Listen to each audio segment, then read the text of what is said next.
প্রিয় দর্শক, আসসালামু আলাইকুম। প্রীতীয় শুভেচ্ছা নিয়ে শুরু করছি দর্শক আজকে আমাদের এক নতুন প্রতিবেদন।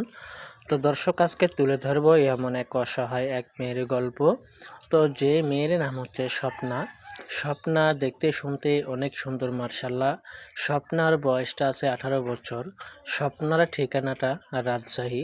তো স্বপ্নার ফ্যামিলিতে স্বপ্নার মা আছে, স্বপ্নার বাবা নাই। তো স্বপ্নার মা কোনো কাজকর্ম করতে পারে না এবং বাসায় থেকে নিজের বাসা রান্নাবান্না করে। তো স্বপ্না তার মায়ের মুখের দিকে দেখা পাশের এক বাড়িতে থেকে বাসা বাড়িতে কাজ করে। তো স্বপ্না যতক্ষণে আনে ততক্ষণে তার মাকে নিয়ে খায়। তো স্বপ্নাকে দেওয়ার মতন কোনো মানুষ নাই। তো স্বপ্না চাচ্ছে, যদি আমি একটি ভালো দায়িত্ববান একটা ছেলে পাই তাহলে আমি চিরজীবনকার মতন জীবনসঙ্গী করতে চাই। তো দর্শক, এই ছিল স্বপ্নার মুখের কথা। তো স্বপ্নার সাথে যোগাযোগ করলে স্ক্রিনে নাম্বার থাকবে, আপনারা যোগাযোগ করতে পারবেন। তো দর্শক, প্রেম ভালোবাসা আপনাদের ব্যাপার। তে আসেন আমরা দেশের সেবা করি, 5 ওয়াক্ত নামাজ পড়ি। আসসালামু আলাইকুম।